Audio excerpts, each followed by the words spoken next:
সুধী আসসালামু আলাইকুম। আজ ২৬শে মার্চ মহান স্বাধীনতা দিবস ও স্বাধীনতার সুবর্ণ জয়ন্তী ২০২১ উদযাপন উপলক্ষে প্রতিভা ছাত্র সংগঠনের আয়োজনে আমাদের বিশেষ আলোচনা অনুষ্ঠান আমাদের মুক্তির কথা অনুষ্ঠানে আমি মোহাম্মদ রেজাউল করিম রানা সবাইকে স্বাগত জানাচ্ছি। অনুষ্ঠানের শুরুতেই আমি স্মরণ করছি হাজার বছরের শ্রেষ্ঠ বাঙালি জাতির জনক বঙ্গবন্ধু শেখ মুজিবুর রহমানকে এবং সকল শহীদদের যাদের আত্মত্যাগের বিনিময়ে আমরা এই স্বাধীনতা পেয়েছি, তাদের আত্মার মাগফিরাত কামনা করে আজকে অনুষ্ঠান শুরু করছি।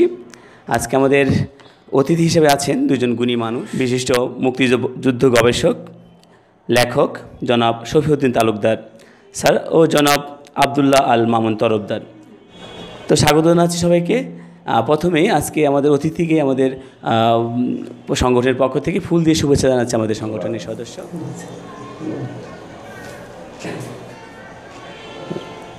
প্রথমে আমি যাব আজকে আমাদের অতিথি বিশিষ্ট লেখক গবেষক জনাব মামুন তরফদার কাছে। আসসালামু আলাইকুম, কেমন আছেন? তো আমাদের অনুষ্ঠানে 11ই আগস্ট যে সিরাজকান্দির জাহাজমারা যুদ্ধ সংঘটিত হয়, ইতিহাসের গৌরব উজ্জ্বল ঘটনা। সেদিনের সেই ঘটনা কিভাবে সংঘটিত হলো, কার নেতৃত্বে সংঘটিত হলো, এবং আমি আপনার একটা বইয়ে পড়েছিলাম যে ভুয়াপুর অ্যাম্বুশ, সেই যুদ্ধটা কী এবং কীভাবে সেই যুদ্ধটা সংঘটিত হয়, এই বিষয়ে যদি একটু বিস্তারিত বলতেন। এই বিষয়ের এখন প্রশ্ন হলো দুইটা, একটা হলো জাহাজ ধ্বংসের ঘটনা আর একটা হলো ভুয়াপুর অ্যাম্বুশ। দুই বিষয়, তারিখও ভিন্ন।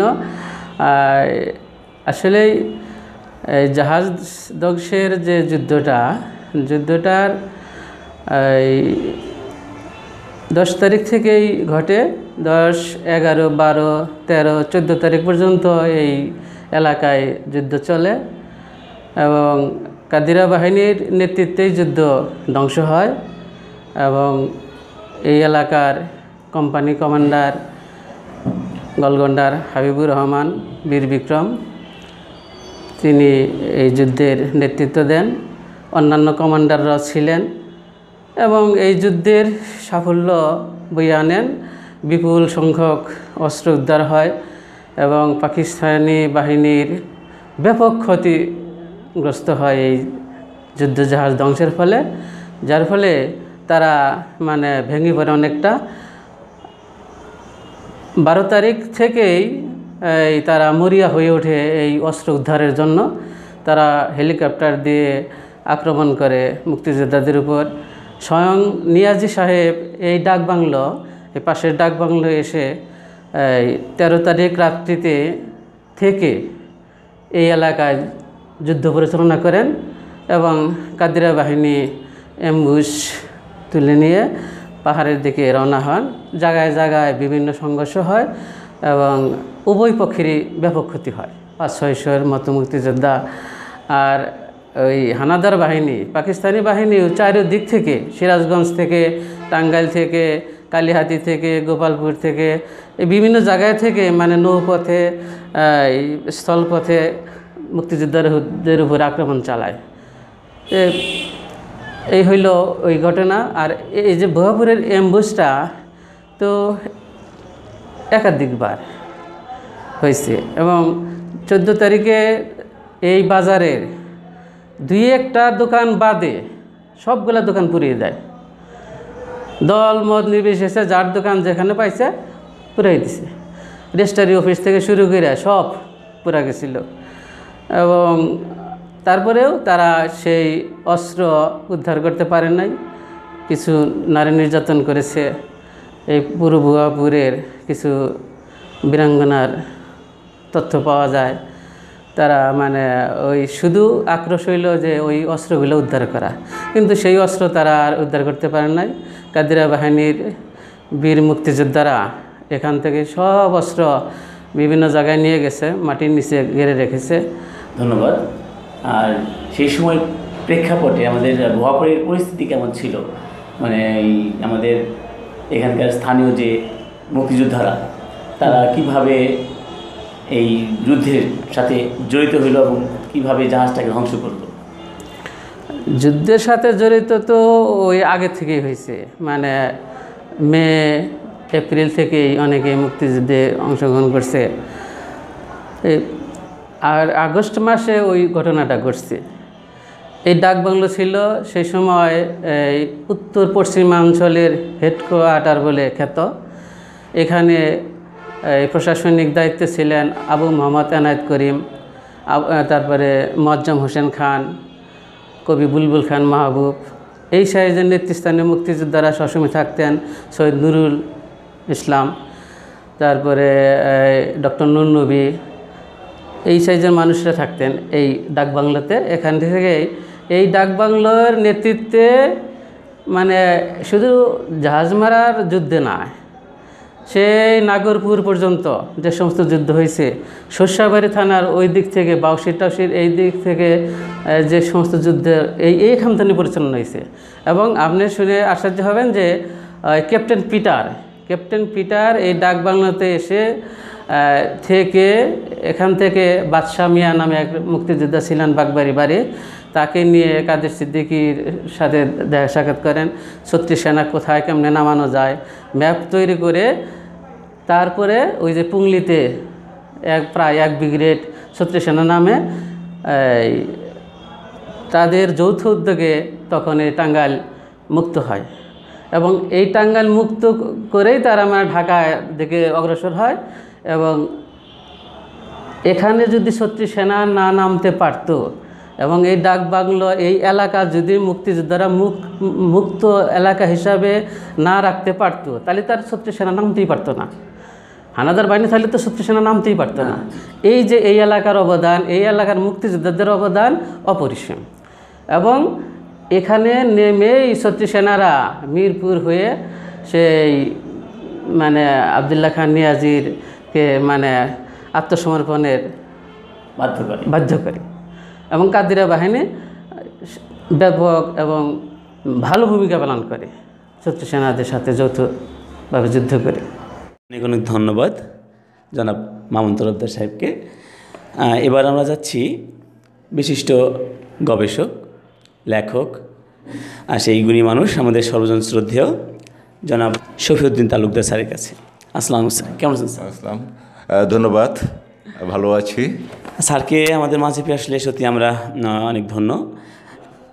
ভুয়াপুর হানাদার বাহিনীর বিভিন্ন এলাকায় তো বড় বড় অত্যাচার, নির্মম অত্যাচার চালায়, সেই অত্যাচারে একটু বর্ণনা দেবেন। সেই সাথে আমরা 1971 সালে 8 অক্টোবর কীভাবে কার নেতৃত্বে ভুয়াপুর পাক হানাদার মুক্ত হয় এবং আমাদের মহান মুক্তিযুদ্ধের আমাদের জাতির পিতা বঙ্গবন্ধু শেখ মুজিবুরের যে ডাক দেন, তারপর থেকে আমাদের ভুয়াপুর যে মুক্তিযুদ্ধ যারা তারা একাগ্রতা প্রকাশ করে দেশ মাতৃকার তরে ঝাঁপিয়ে পড়ে, সেই বিষয়ে আমাদের একটু জানাবেন স্যার। ধন্যবাদ আপনাকে। তো আজকে আমাদের স্বাধীনতার এই সুবর্ণ জয়ন্তীতে সর্বপ্রথমে সর্বকালের সর্বশ্রেষ্ঠ বাঙালি জাতির পিতা বঙ্গবন্ধু শেখ মুজিবুর রহমানের প্রতি তাকে শ্রদ্ধার সাথে স্মরণ করছি 30 লক্ষ শহীদ যারা হয়েছেন মহান মুক্তিযুদ্ধে এবং প্রায় 4.5 লক্ষ মা বোনের সম্ভ্রমের বিনিময়ে যে আমাদের স্বাধীনতা, তাদের সকলকে আজকের এই দিনে স্মরণ করছি। ধন্যবাদ প্রতিবাদ ছাত্র সংগঠনকে এমন একটি অনুষ্ঠানের আয়োজন করার জন্য। পাকিস্তানি হানাদার বাহিনী বাঙালি জাতি, এই বাঙালি জাতি তো একদিনে হনে 1000 বছরের শ্রেষ্ঠ বাঙালি বলি আমরা বঙ্গবন্ধু শেখ মুজিবুর রহমানকে। এবং এটার বিশাল প্রেক্ষাপট আছে আমাদের বাঙালিদের। আমি ওদিকে না যেয়ে সরাসরি কোশ্চেনের দিকে, উত্তরের দিকে চলে যাচ্ছি। পাকিস্তানি হানাদার বাহিনী সারা বাংলাদেশে 25শে মার্চ থেকেই বীভৎস হত্যাযজ্ঞ চালায় এবং বাংলাদেশের অধিকাংশ জায়গায় এই মুক্তিকামী মানুষের রক্তের দাগ পড়ে রয়েছে। তাদের নির্যাতনের ধরন ছিল অত্যন্ত জটিল, অনেক প্রকার নির্যাতন তারা করেছে, অনেকভাবে নির্যাতন করেছে। আমি যেহেতু ভুয়াপুর অঞ্চলের কথা বলা হয়েছে, ভুয়াপুর অঞ্চলের মধ্যে সবচেয়ে ক্ষতিগ্রস্ত নির্যাতিত গ্রাম হলো 26 আমাদের ভুয়াপুরের এখান থেকে 1 কিলোমিটার দক্ষিণ পশ্চিমে। 11ই আগস্ট সিয়াজকান্দি জাহাজমারা যুদ্ধের পর, যে জাহাজমারা যুদ্ধটা মামুন তরফদার বলেছেন, যেটা হয়েছে হাবিবুর রহমানের নেতৃত্বে সাদুর গোলগন্ডার কাদেরিয়া বাহিনীর বিখ্যাত কোম্পানি কমান্ডার হাবিবুর রহমানের নেতৃত্বে। তারপর থেকেই যেহেতু বিপুল পরিমাণ অস্ত্র উদ্ধার করা শেষে জাহাজ দুটো পুড়িয়ে দেওয়া হয়। জাহাজ দুটোর নাম ছিল, একটির নাম ছিল RSU ইঞ্জিনিয়ার্স LC3, আর একটির নাম ছিল ST রাজন। এই বিপুল পরিমাণ অস্ত্র কিন্তু এই ভুয়াপুরের এই অত্র অঞ্চলের মানুষই এগুলা প্রায় 500 নৌকা অস্ত্র তারা সেদিন উদ্ধার করে, এবং যত সামান্য তারা উদ্ধার করতে পেরেছিল পুরো জাহাজ পরে আগুন ধরিয়ে জ্বালিয়ে দেয় অস্ত্র গোলাবারুদ সহ। আমি তখন ছোট, আমরা ওটা প্রত্যক্ষ করার, দূর থেকেই প্রত্যক্ষ করার অভিজ্ঞতাও আছে, 4-5 বছরের বয়সের মানুষ। তো 26 গ্রামে 17ই নভেম্বর তারা টার্গেট করে রাখে যে ভুয়াপুরটাকে দখল করে নেবে।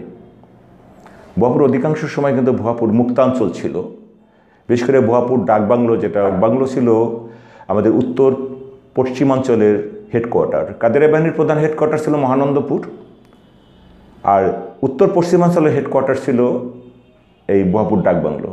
এখান থেকেই এই উত্তরাঞ্চল, পশ্চিমাঞ্চল এবং ঘাটাল, কালিহাতি এই অঞ্চলের মুক্তিযুদ্ধর পরিকল্পনা এখান থেকে করা হতো। এখানে বঙ্গবীর কাদের সিদ্দিকী এসছেন, কাদেরিয়া বাহিনীর যে বেসামরিক প্রধান আনোয়ার আলম শহীদ এসছেন, আরও অন্যান্য নেতৃস্থানীয় মুক্তিযোদ্ধারা এখানে এসছেন, এখান থেকে পরিকল্পনা করেছেন। জাহাজ মারার পরিকল্পনাটাও, সর্বশেষ পরিকল্পনাটা এখান থেকেই হয়েছে। সেই জাহাজ মারা যুদ্ধের প্রতিশোধ নেওয়ার জন্যই ভুয়াপুরকে তারা জ্বালিয়ে পুড়িয়ে দেওয়ার জন্য এসেছিল, এবং তারা এখানে 17ই নভেম্বর তারা এটাকে পুনরুদ্ধার করার জন্য আসে, এবং 26 গ্রামে কাছাকাছি আসলেই বাধাপ্রাপ্ত হয় মুক্তিযোদ্ধাদের দ্বারা। একটি গ্রুপ ওখানে ছিল, এবং এটা আসে হলো সাধারণত কালীগঞ্জ, সিরাজগঞ্জ থেকে নেমে তারা কালীগঞ্জের পথ ধরে, একটা খুপিবাড়ির পথ ধরে, শালদারের পথ ধরে একটা গ্রুপ, আর খুপিবাড়ির পথ ধরে একটা গ্রুপে এসে 26 তারা সেই শালদা ব্রিজের কাছে একটা গ্রুপ অবস্থান নেয় হানাদার বাহিনীর, এবং এদিক থেকে আগিয়ে আসে 26 গ্রামের মানুষের প্রতিহত করেছিল। বিশেষ করে আমি একজন মানুষের নাম বলব, তার নাম বিশা মণ্ডল। বিশা মণ্ডল প্রথমেই এই হানাদার বাহিনীকে সে নিজ হাতে প্রতিরোধ করার চেষ্টা করেছেন। তার মা শাহাতনকে বলেছেন দা নিয়ে আসতে, যে তাকে কুপিয়ে মারবে। খুব জোয়ান ছিলেন উনি। এরকম যখন মুক্তিযোদ্ধারা এখান থেকে তাদের সাথে টিকতে না পেরে চলে গেছে, তখন তারা এই 26 গ্রামে তাণ্ডবলীলা চালিয়েছে। 32 জন নিরীহ নিরপরাধ মানুষকে তারা হত্যা করেছে, আগুনে পুড়িয়ে হত্যা করেছে, কাউকে ব্যানার দিয়ে খুঁচিয়ে খুঁচিয়ে হত্যা করেছে, কাউকে গুলি করে হত্যা করেছে। এটা আমাদের এই ভুয়াপুর অঞ্চলের না, টাঙ্গাইল অঞ্চলের সবচেয়ে অন্যরকম একটা হত্যাযোগ্য তারা এই 26 গ্রামে চালিয়েছিল, যেটা প্রায় 350 বাড়ি এই 26 গ্রামে পুড়িয়ে দিয়েছিল। ওই দিন ফসলান্দিরও কয়েকটা বাড়ি পুড়িয়ে দিয়েছিল, আশপাশে কয়েকটা বাড়িও তারা পুড়িয়ে দিয়েছিল। তো 26 গ্রামটি যে অবদান রেখেছে এই মহান মুক্তিযুদ্ধে, তারা এই অবদান রেখেছে প্রতিরোধ করতে গিয়ে। একটা গ্রামে একই পরিবারের 7 জন মানুষকে তারা হত্যা করেছে, এবং আপনারা শুনলে আশ্চর্য হয়ে যাবেন, আমাদের প্রজন্ম শুনলে আশ্চর্য হয়ে যাবে, যে ব্যানার দিয়ে খুঁচিয়ে মেরে তাকে আগুনে নিক্ষেপ করে তাকে আগুনে পুড়িয়ে দেওয়া হয়েছে। অনেক মানুষ আহত হয়েছিল। কিছুদিন আগে মারা গেলেন সাহেবুল্লাহ, তার এই থাইয়ের এখানে তার গুলি লেগেছিল। কিছুদিন আগে তিনি মারা গেলেন, একজন প্রত্যক্ষদর্শী তিনি ছিলেন, মারা গেলেন। তো এরকম শিশু, 3 মাসের 17 দিনের শিশুকে তারা আগুনে পুড়িয়ে হত্যা করেছে। পাকিস্তানি তাণ্ডবলীলা শুধুমাত্র এই 26 না, আমাদের টাঙ্গাইল জেলার মধ্যে মির্জাপুরে হয়েছে, বাদগ্রাম বাগজানে হয়েছে, হামিদপুরে হয়েছে, কালিহাতিতে হয়েছে, বল্লাতে হয়েছে, তারপর নাগরপুরে হয়েছে। এরকম অনেক জায়গায় তারা হত্যাকাণ্ড, বিভীষিকাময় হত্যাকাণ্ড চালিয়েছে। আমাদের টাঙ্গাইলের মধ্যে বাদগ্রাম বাগজান, নাগরপুর, কালিহাতি, বল্লা, হামিদপুর, আমাদের এই 26 তারপরে নগর ছাওয়ালি, এরকম অনেক জায়গায় করেছে। প্রায় 40টা স্পটে তারা এই গণহত্যা চালিয়েছে। আমি এখন এই ভুয়াপুরের যুদ্ধের কথা, আপনি বলছিলেন ভুয়াপুরের যুদ্ধটার কথা বলি, যে ভুয়াপুর তো ম্যাক্সিমাম সময় এই এলাকার ছিল মুক্তাঞ্চল। কারণটা হলো নদী অধ্যুষিত অঞ্চল, এবং এখানে শক্তিশালী অনেকগুলো কোম্পানির এখান থেকে নিয়ন্ত্রণ করা হতো কাদেরিয়া বাহিনীর। এই নদীপথে, যমুনা নদীপথে, লৌহজং নদীপথেই কিন্তু আমাদের ছাত্র যুবকেরা সেই জগন্নাথগঞ্জ, ফুলচুরি ঘাট পেরিয়ে তারা কিন্তু মানকারচর হয়ে মহেন্দ্রগঞ্জ গিয়ে এবং তুরাতে গিয়ে ট্রেনিং নিয়েছে এবং এই পথে তারা নদীপথে তারা যাতায়াত করেছে এবং নদীপথটা নিরাপদ রাখার জন্য ওই গোলকোন্ডার হাবিবুর রহমান বীর বিক্রম কাদিরিয়া বাহিনীর অন্যতম জাহাজমারা হাবিব নামে যিনি পরিচিত তাকে দায়িত্ব দেওয়া হয়েছিল। অনেক সময় অনেক কোম্পানি কমান্ডার এখানে দায়িত্ব পালন করেছেন। এই ভুয়াপুরটাকে জাহাজমারা যুদ্ধের পরেই তারা আগস্ট মাসের 14 তারিখে তারা কিন্তু এখানে স্থায়ী একটা ক্যাম্প করে। সেটা Bhuapur girls high school, Bhuapur pilot high school hostel. Bhuapur primary স্কুলের পাশে একটা বকুল গাছ আছে, এখনও দেখবেন সেই বকুল গাছের কাছে একটা বাংকার ছিল এবং হাই স্কুল হোস্টেলের পশ্চিম পাশে এবং দক্ষিণ পাশে একটা বাংকার করে তারা বাংকার থেকে পাহারা দিতেন। রাজাকার মিলিশিয়ারাও ছিল। কাদের সিদ্দিকী যখন আগস্টের পরে মাকড়াই যুদ্ধের পরে 16ই আগস্ট মাকড়াই যুদ্ধে কাদের সিদ্দিকী আহত হন। মাকড়াই যুদ্ধের পরে তিনি চিকিৎসার জন্য ভারতে যান। ভারতে বসেই কিন্তু এই ভুয়াপুর মানে হানাদার মুক্ত হওয়ার একটা পরিকল্পনা তিনি ওখানে করেন। ওখানে এখানকার আমাদের আব্দুল আলিম তালুকদার ছিলেন, সেই খোদাবক্স মিয়া ছিলেন, শামসুল হক ছিলেন, শাহজাহান আলী ছিলেন রাউতবাড়ির, আমাদের বক্সিয়ার এদিকে সিরাজউদ্দিন তালুকদার ছিলেন। এরা 10-15 জন আমাদের এলাকার মুক্তিযোদ্ধা ওখানে ছিলেন। তাদের সাথে আলাপ আলোচনা করেন যে কীভাবে এই ভুয়াপুর হানাদার মুক্ত করা যায়, কাকে দায়িত্ব দেওয়া যায়। যেহেতু আমাদের ভুয়াপুরের মধ্যে 2 জন কোম্পানি কমান্ডার আছে কাদিরিয়া বাহিনীর, একজন আসাদুজ্জামান আরজু, একজন খন্দকার হাবিবুর রহমান। আসাদুজ্জামান আরজুর বাড়ি হলো বলরামপুর আর খন্দকার হাবিবুর রহমান বাড়ি হলো বামনহাটা। আসাদুজ্জামান আরজু তখন স্নাতক শ্রেণীর ছাত্র ছিলেন এই ভুয়াপুর কলেজের, আর হাবিব সাহেব কিন্তু আর্মি বেঙ্গল রেজিমেন্টের লোক ছিলেন। হাবিব সাহেবকে দায়িত্ব দেওয়া হয়েছিল যেহেতু তাদের বাড়ির কাছে রাস্তাঘাট চেনা জানা আছে সব কিছু। কাদের সিদ্দিকী খন্দকার হাবিবুর রহমানকে দায়িত্ব দেন এই ভুয়াপুরটাকে মুক্ত করার জন্য। তার সাথে থাকবেন আঙ্গুর তালুকদার, নূর হোসেন আঙ্গুর তালুকদার, কাজী আশরাফ, হুমায়ুন বাঙ্গাল, এরা আরও কয়েকটা কোম্পানিকে তাদেরকে ডিফেন্সে রাখার জন্য, হানাদার বাহিনী ডিফেন্সে রাখার জন্য এই দায়িত্বটা দেন। হাবিবুর রহমান এই অঞ্চলের মুক্তিযোদ্ধাদেরকে নিয়ে তারা একটা রেকি করেন। রেকি কাজ সম্পূর্ণ করে আরফান কোম্পানির একটা চা স্টল ছিল এখানে, অনেকেই জানেন, আমাদের মুরব্বীরাও জানেন, সে স্টলটা নেয়। আরফান কোম্পানি যদি সরাসরি মুক্তিযুদ্ধে অংশগ্রহণ না করলে পরে কিন্তু মুক্তিযোদ্ধা কাদের সিদ্দিকী, বঙ্গবীর কাদের সিদ্দিকী বীরুত্তম বলেছেন আরফান একজন বড় মুক্তিযোদ্ধা, সমস্ত খবরাখবর তার কাছ থেকে সংগ্রহ করতেন। হাবিবুর রহমানও তার কাছ থেকেও খবর সংগ্রহ করেন। আব্দুল আলিম তালুকদারও আমাদের বিরাটির আরেকজন যারা ট্রেনিং করাতেন প্রাথমিক পর্যায়ে এক মুক্তিযোদ্ধা, এখানে প্রাথমিক ট্রেনিং করাতেন, তার কাছ থেকে খবর সংগ্রহ করে 8ই অক্টোবর এই ভুয়াপুরকে হানাদার মুক্ত করার জন্য সিদ্ধান্ত নেন। তার 3টা গ্রুপে বিভক্ত হয়ে এই কাজটা করেন। একটা হলো কি যে মর্টার যে শেলিং, অস্ত্রোদ্ধার জাহাজ মানে ধ্বংসের পর অস্ত্রের কোনো অভাব ছিল না, প্রচুর অস্ত্র এবং গোলা বারুদ আমাদের মুক্তিযোদ্ধাদের কাছে এসেছিল, কাজে অস্ত্র এবং গোলা বারুদের অভাব ছিল না। ভারোই গ্রামের আমাদের আব্দুল হামিদ ভোলা, যিনি কাদিরিয়া বাহিনীর এই অঞ্চলের অস্ত্র নিয়ন্ত্রণের দায়িত্বে তিনি ছিলেন, তার কাছ থেকে কোম্পানি কমান্ডারের অস্ত্র এবং বিভিন্ন মেসেজ তারা কাদের সিদ্দিকীর অনুমতিক্রমে তার কাছ থেকে নিতেন। তিনি কোম্পানিকে অস্ত্র এবং গোলা বারুদ সাপ্লাই দিতেন। তাদের একটা ভিটে বাড়িতে ওখানে মর্টার শেলিংয়ের মাধ্যমে ওখান থেকে যে মর্টার শেলিং দিয়ে যুদ্ধের সূচনা হবে।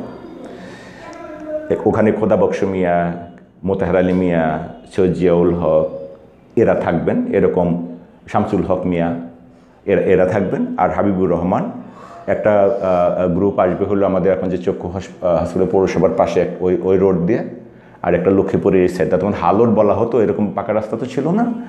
আর হাবিবুর রহমান নিজে আক্রমণ করেন হলো বিরহাটি থেকে এই দিক থেকে সেলিংয়ের পরে আক্রমণ করে। আক্রমণে একটা কথা বলে রাখা প্রয়োজন, এখানে আব্দুল কুদ্দুস সাব্বিসার কাদিরিয়া বাহিনীর অত্যন্ত চৌখস একজন মুক্তিযোদ্ধা, কাদের সিদ্দিকীর অত্যন্ত প্রিয় একজন মানুষ। তিনি সবসময়ই মাকড়াই যুদ্ধে কাদের সিদ্দিকীর সাথে ছিলেন, তারপর ধলাপাড়ার যুদ্ধে ছিলেন, পাথরঘাটার যুদ্ধে ছিলেন। যেহেতু তার এলাকায় হানাদার মুক্ত করতে যাচ্ছে, কাদের সিদ্দিকীর অনুমতি নিয়ে তিনি এই যুদ্ধে হাবিবুর রহমানের নেতৃত্বে তিনি এখানে অংশগ্রহণ করেছিলেন। এবং দুঃখের বিষয় যে ভুয়াপুর সেদিন হানাদার মুক্ত হয়েছিল বটে, কিন্তু শহীদ আব্দুল কুদ্দুস হানাদার বাহিনীর গুলিতে সেদিন শহীদ হয়েছিলেন। এটা যেমন আমাদের একটা আনন্দের খবর ছিল ভুয়াপুর হানাদার মুক্ত, এরকম বেদনার খবর ছিল যে আব্দুল কুদ্দুস শহীদ হয়েছেন। এভাবে মূলত ভুয়াপুরটা হানাদার মুক্ত হয়েছিল খন্দকার হাবিবুর রহমানের নেতৃত্বে। আমাদের ডিফেন্সে কাজী আশরাফ, হুমায়ুন বাঙ্গাল, তারপরে ওই নূর হোসেন আঙ্গুর তালুকদার তাদেরকে সাপোর্ট দিয়েছেন, তার কোম্পানির মুক্তিযোদ্ধারাও সাপোর্ট দিয়েছেন।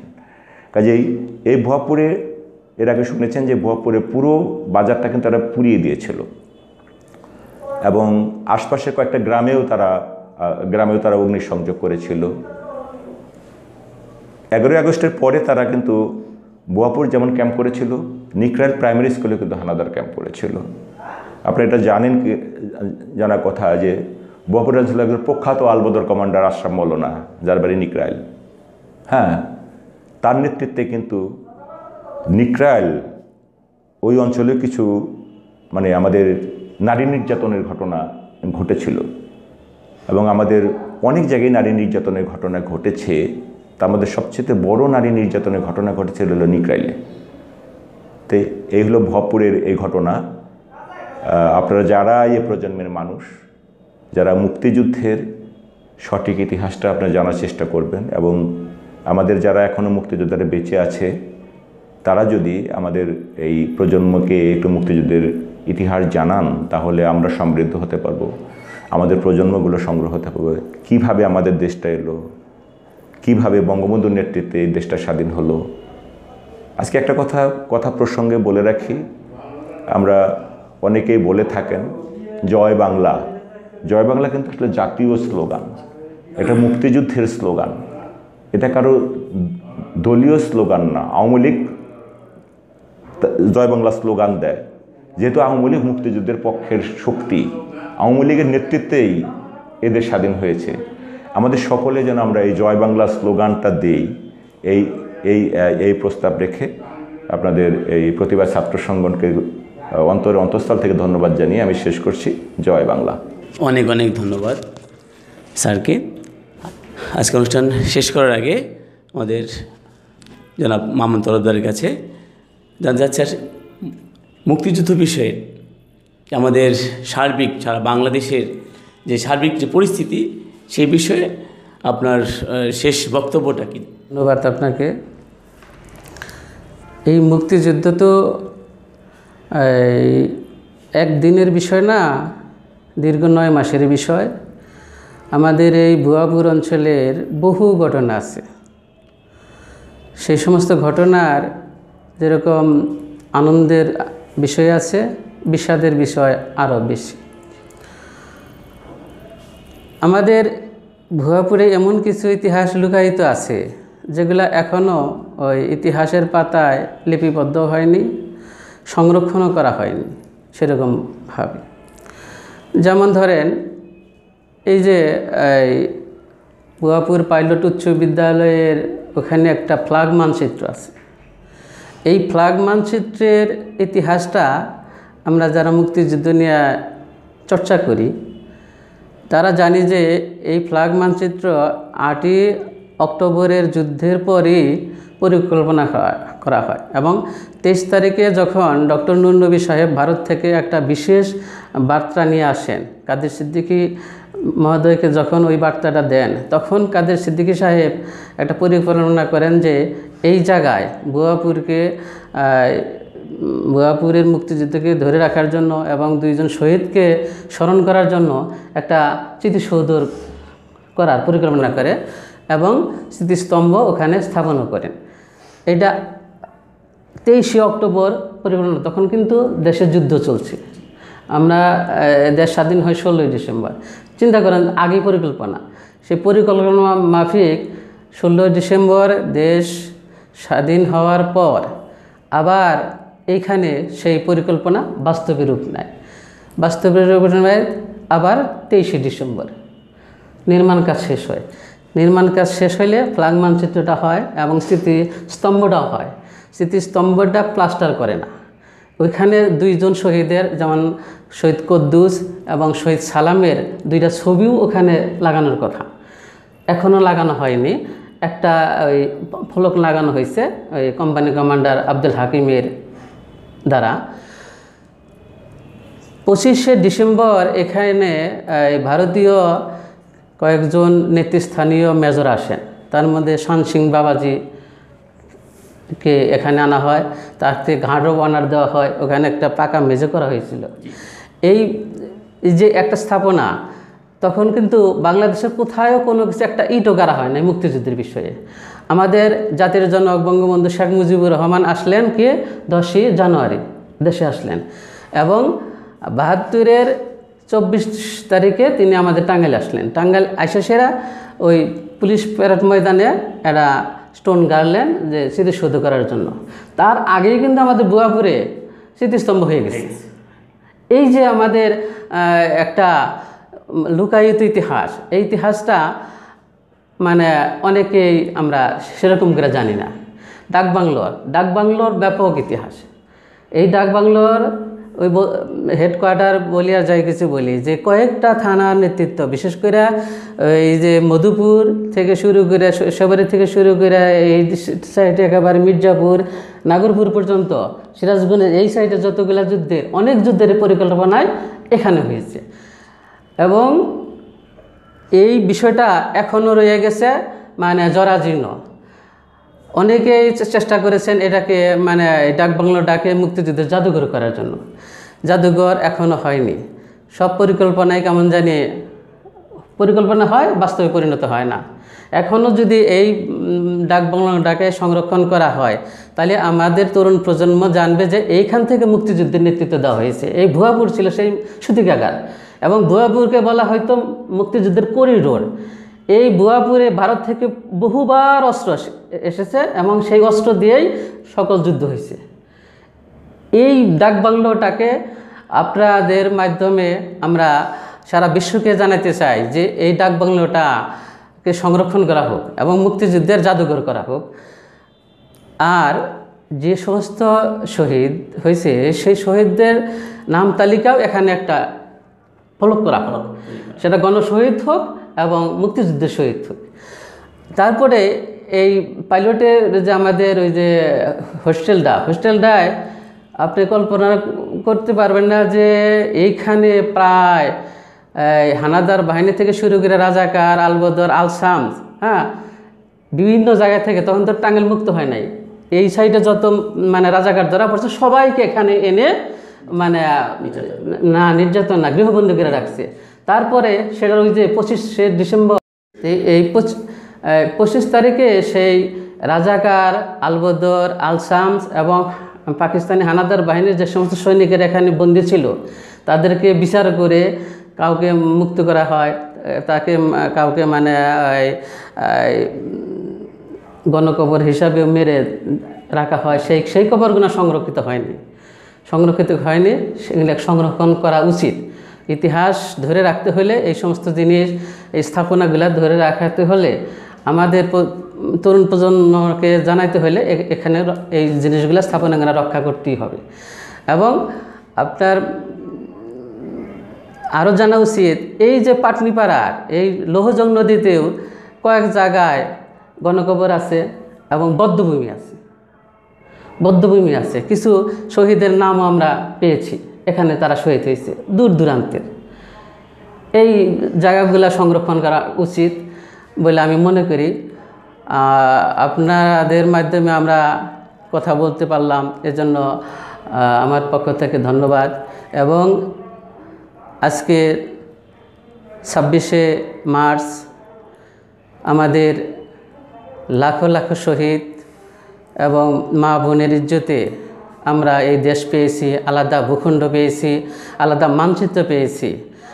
এবং এই মানচিত্র এবং ভূখণ্ডকে আমরা মানে সবসময় জীবন দিয়ে হলেও রক্ষা করব, এবং শহীদদের বিদেহের আত্মার মাগফিরাত কামনা করে, বঙ্গবন্ধু পরিবারের শহীদদের আত্মার মাগফিরাত কামনা করে, হাজার বছরের শ্রেষ্ঠ বাঙালি আমাদের জাতির জনক শেখ মুজিবুর রহমানের 100 বছর পূর্তি পালন হচ্ছে। রাষ্ট্রীয়ভাবে বিভিন্ন দেশ থেকে প্রধান ব্যক্তিরা আসছেন, তাদের সুস্বাস্থ্য কামনা করে জয় বাংলা বলে আপনাকেও ধন্যবাদ জানিয়ে আমার কথা শেষ করছি। জয় বাংলা। ধন্যবাদ জনাব মামুন তরফদারকে, অনেক মূল্যবান কথা। আমাদের ইতিহাসকে ধরে রাখতে হলে আমাদের যে ডাক বাংলো, তারপরে মুক্তিযুদ্ধের ফলক, ইতিহাসকে যেগুলো পরবর্তী প্রজন্মে যারা এইসব বিষয়গুলো দেখে জানতে পারবে যে আমাদের পূর্বপুরুষরা কীভাবে তাদের রক্ত দিয়ে আমাদের এই দেশটিকে আমাদের দিয়ে গেছেন।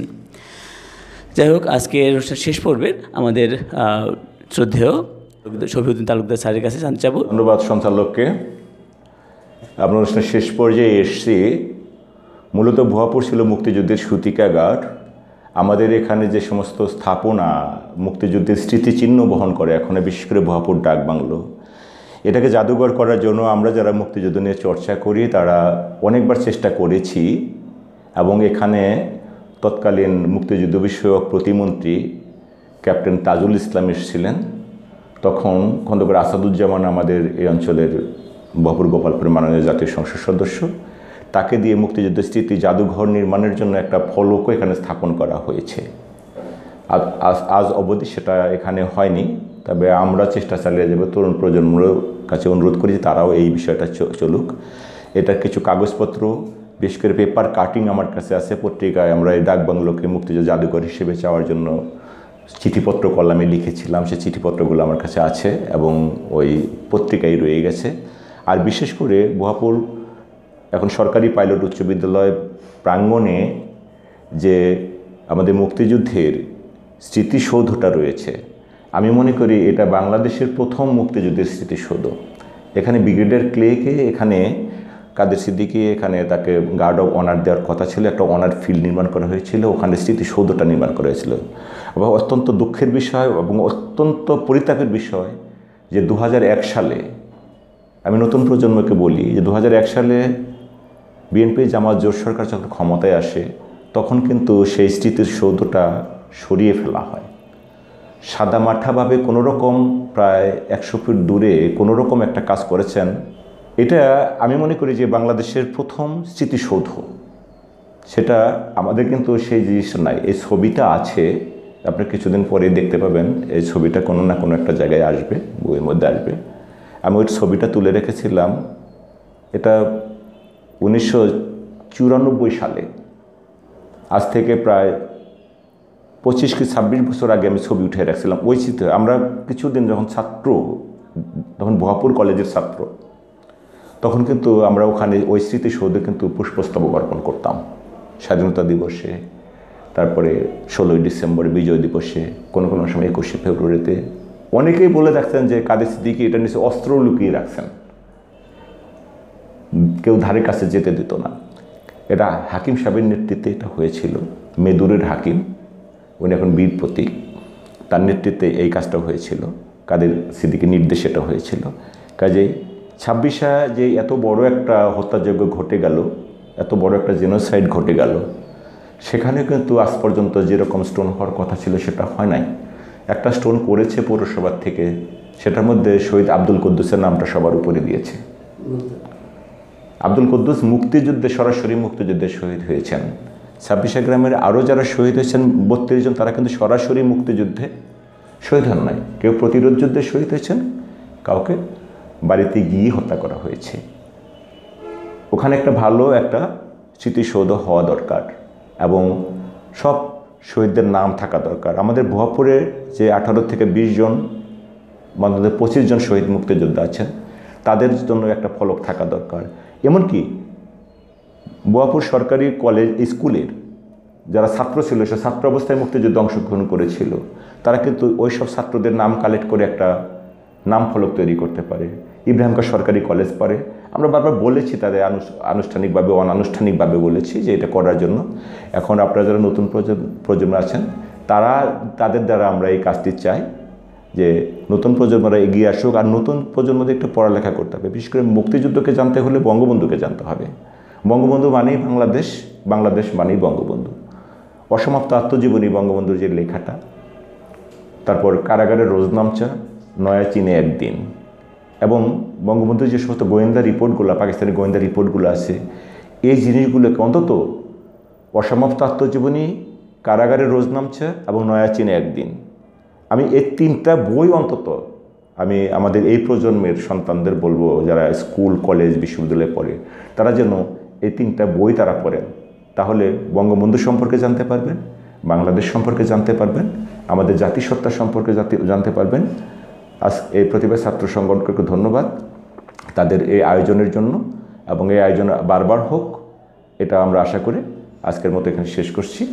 ধন্যবাদ সকলকে।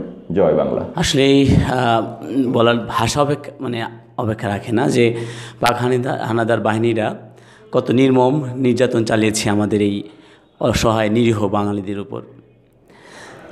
তাই আজ স্যারের কথায় আসলে সত্যি আমার আবেগ চলে আসছে যে আসলে এই যে স্বাধীনতা এত কষ্টের পর আমরা অর্জিত করেছি, তারপরও আজকে আমাদের এই স্বাধীনতার সঠিক ইতিহাস আমাদের তরুণ প্রজন্ম অনেকাংশে কি জানে না, যার ফলে দেশের প্রতি তাদের যে ভালোবাসা জাগ্রত হয় না। তো আসুন আমরা সঠিক ইতিহাসটা আমরা জানি, আমাদের দেশকে ভালোবাসি, দেশের মানুষকে ভালোবাসি। মহান নেতা বঙ্গবন্ধু শেখ মুজিবুর রহমান সহ সকল নেতা এবং সকল শহীদদের আত্মার মাগফিরাত কামনা করি আবারও, এবং দোয়া করি সৃষ্টিকর্তা মহান আল্লাহ যেন তাদের জান্নাত দান করুন। তাদের কাছে অনেক কৃতজ্ঞতা প্রকাশ করছি। ওনারা অনেক ব্যস্ততার মধ্যে আজকে আসলে 26শে মার্চ বিভিন্ন প্রোগ্রাম থাকে, তার মধ্যে আমাদের সময় দিয়েছে। এই জন্য আসলে অনেক ধন্যবাদ এবং অন্তঃস্থল থেকে কৃতজ্ঞতা প্রকাশ করছি সংগঠনের পক্ষ থেকে। তো অন্য একটা প্রোগ্রামে আবার আমাদের গুণী অতিথিরা আসবেন সেই কামনা করি, এবং ওনাদের জন্য দোয়া করি আল্লাহ পাক যেন ওনাদের সুস্থ রাখেন। ওনারা যে মহৎ কাজ, দেশের যে সঠিক ইতিহাস নিয়ে ওনারা গবেষণা করছেন, তরুণ প্রজন্মকে সেটা প্রজন্মের পর প্রজন্মে সেটা জানতে পারবে, সেটা আমাদের আসলে ওনাদের পেয়ে আমরা ধন্য হয়েছে আজকে এমন গুণী মানুষকে।